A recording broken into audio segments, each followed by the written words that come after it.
Hello, and this is part 3 of archival preservation considerations, especially when concerned with tarot and books. So this one's mainly about books and paper. I wrote to US Game Systems, Inc., and I said, what about your paper? You know, can you tell me anything about it? And they said, no, it's a proprietary secret. And I said, well, does it meet ANSI NICO 78.48 standards? And the person I spoke to said, well, since they're playing cards and not books, it doesn't have to adhere to that, which didn't give me a lot of reassurance as far as archival practices go, but we will move on. I have not heard from Los Scarabeo. I emailed them. They may get back to me, but they'll probably say the same thing that US Game Systems, Inc. did. So one thing I talked about is pH.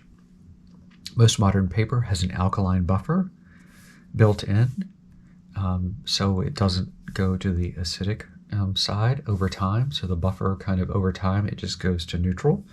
So it's more alkaline. And the reason why that you want that is because the acid breaks down the fibers of the paper, the lignin, which is like an organic polymer. So here, most modern paper that's worth a damn is acid-free or alkaline acid-free, which means it's probably more alkaline here. And these are some pieces that I cut. And what we do at the library is when we have like a rare book or something, we usually jot down the call number at the top in pencil on special acid-free paper, which this is just basic cardstock. I think it's 80 weight.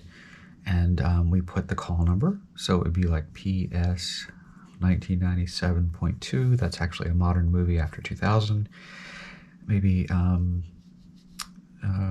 just make some A123 cutter number, and then let's give it a 2003. Don't know if that's a real call number.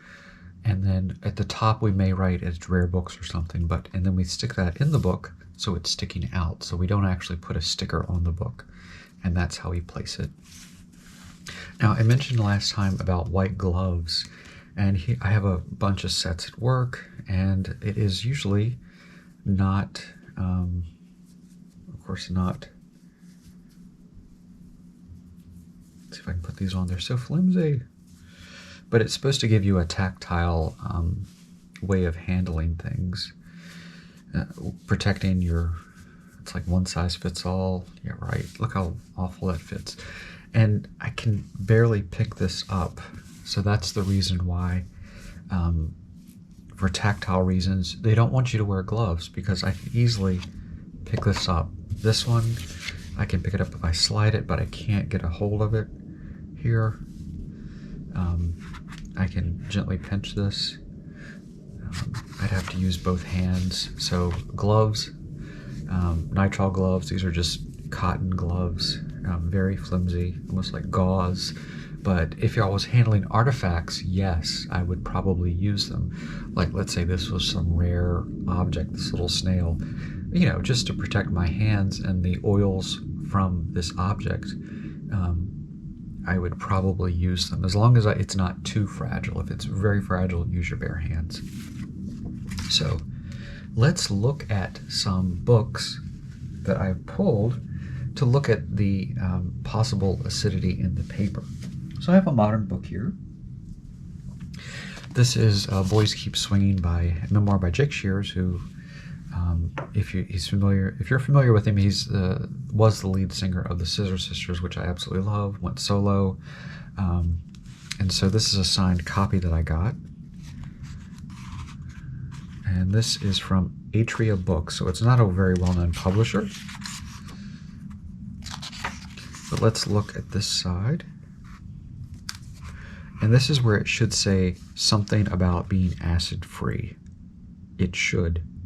If it doesn't, it's not acid-free. You notice the paper is sort of browny. That doesn't bode well. Let's see, bulk purchases, Simon & Schuster. So this must be an imprint. Yeah, an imprint of Simon & Schuster, so it's a little offshoot. 1097654321, first edition. And I don't see that this is acid-free. Sometimes they don't do that. And let's look in the back. Just about the author. Yeah, and you can see there are some glossy pages here.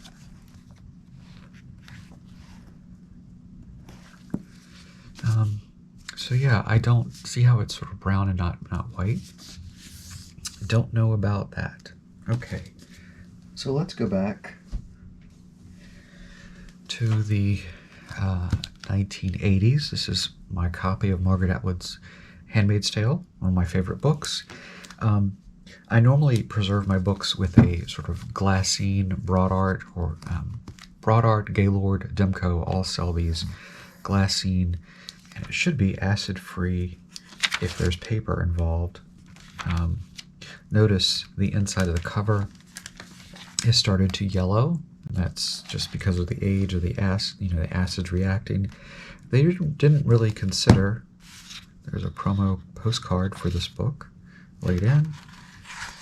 And this one actually is fairly good as far as it's a signed copy from 1986. They weren't really thinking about things being acid-free, so let's look at the inside of it. 1986, copyright, purely fictional, and it doesn't mention that. And if you notice on the outside, we do see some foxing. That would be here and here. That's moisture in the air reacting to the acid. So I can tell you this is not acid buffered. And if you look at the top, there is quite a bit of foxing, and there's really not too much you can do with that. Even on the bottom, there's some foxing.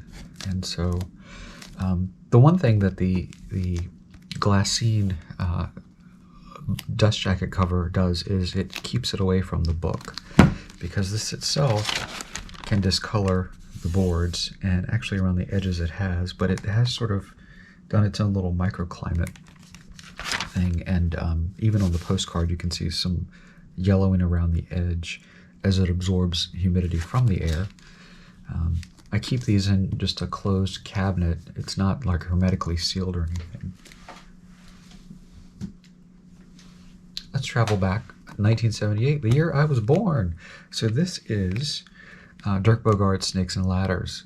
He's the famous actor, and this is a signed copy of his, he had a series of his memoirs.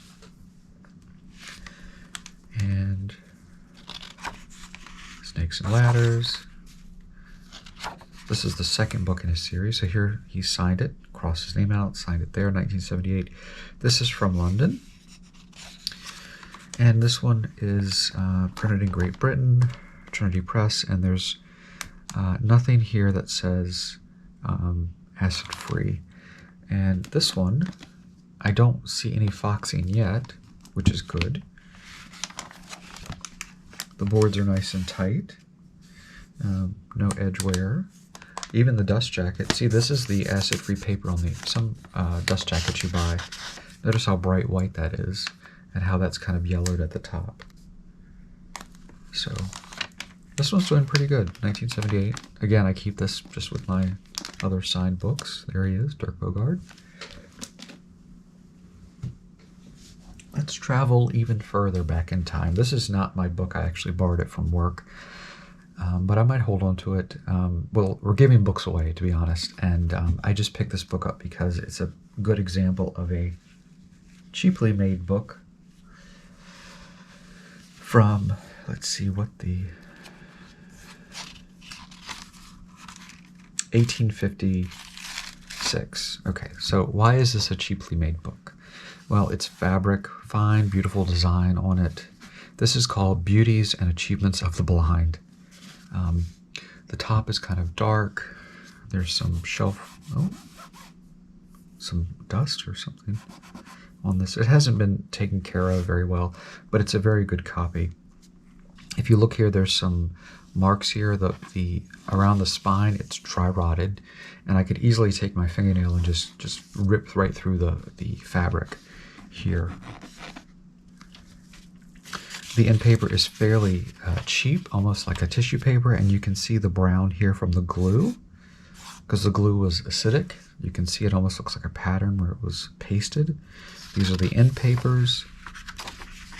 And again, we can see the spine, the paper, the blind. Here is a good example of foxing. And they tried to dress this book up a lot of times with engravings from the 1800s. There would be a small piece of tissue paper, which is usually not very acidic. And this is not a very good engraving. I don't feel the plate. And I have some experience with engravings and touching some amazing, beautiful engravings. And this one isn't. I can't feel it. It's basically just printed on there. And they put a little piece of tissue paper to kind of dress it up. This has one of the owner's signatures on it. It says King's Turry? I don't know. But this is published for the author's 1856. And notice this is an older volume. It's over almost 100 it's over 150 years old. Still, the paper is very pliable. It sounds like a really nice book. Notice I'm not opening it up all the way. If you feel some resistance to the covers, stop. Do not force it. You're cracking the glue. And sometimes you use foam wedges, which would hold the book in like a cradle, like this, so you can look at the book. But notice how stiff it is. It's very stiff. The paper is very good. And so it gets really stiff in the middle. So you really want to be careful. But the paper is still very pliable. It's not the double fold test which is very destructive, is where you fold a piece over and then back. It would probably snap off. But I'm not doing that because that's not how you read a book. Even if you have a modern book, you'd never dog-ear the pages. And you can see there's even some poetry in here. Really interesting book as far as things go. Again, the end papers. And sometimes in older books, they just completely detach from the back. But this one's in really good shape. Let's look for shelfware. I don't really see any here.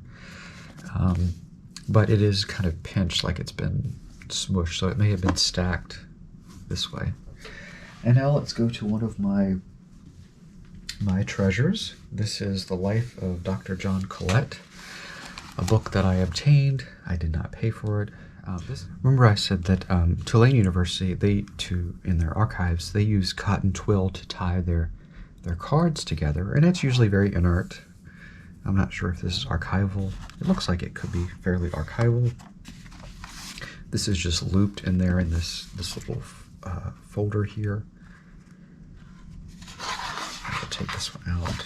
This is not in the best condition, but I do think this is an amazing book. Let's see, where's the front? It's okay. So the front, it's missing the front cover. This would be a good example of rag paper. Paper is still very pliable. And there is a good example of an engraving. And this is from 1724. And I can feel, actually, you can see where the plate pushed in the engraving right here. There's a little, like, shadow. The Life of Dr. John Collette, Dean of St. Paul's in the reigns of Henry VII and Henry VIII. And some of these pages, there we go. Oh my God, look at that. The engraving, you can see the marks here. So this book is fairly old. Wow, look at that. The ink, you can actually feel the type that's been pushed in. But notice, I can still read this. I can still flip through it, the beautiful engravings. The paper's pliable. I can still bend the pages without any problems. Oh, there's another engraving. You can really see the plate mark there. And you can see where the ink kind of got a little, needed to be refreshed.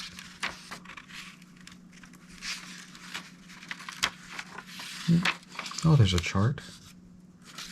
The pedigree of Collette, as far as can be discovered by the deeds in the old family book.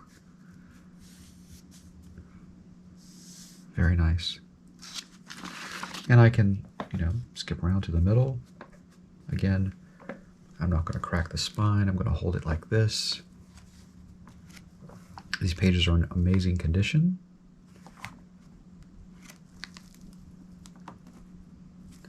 And then the beautiful thing is, look at the art, the actual art of the back and the spine. It may be missing its front cover, but my God, look how beautiful it is.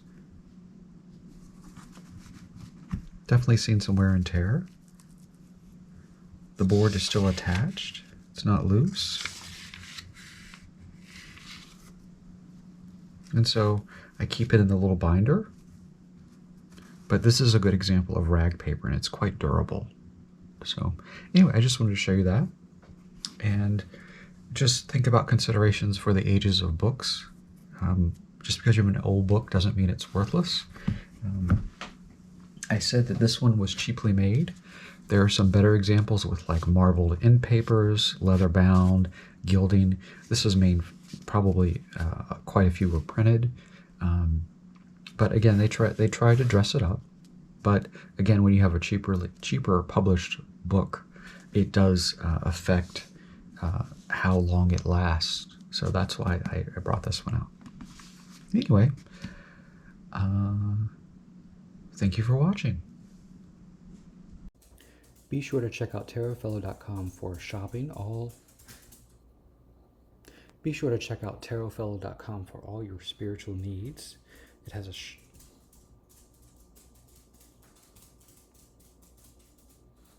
Be sure to check out tarotfellow.com for all your spiritual needs.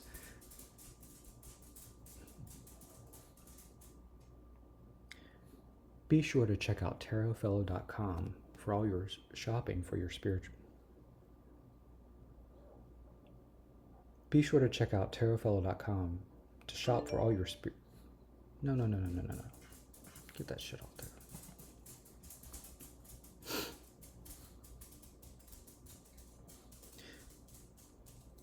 Be sure to check out tarotfellow.com to shop for all your spiritual needs, as well as book readings and other services with Rick.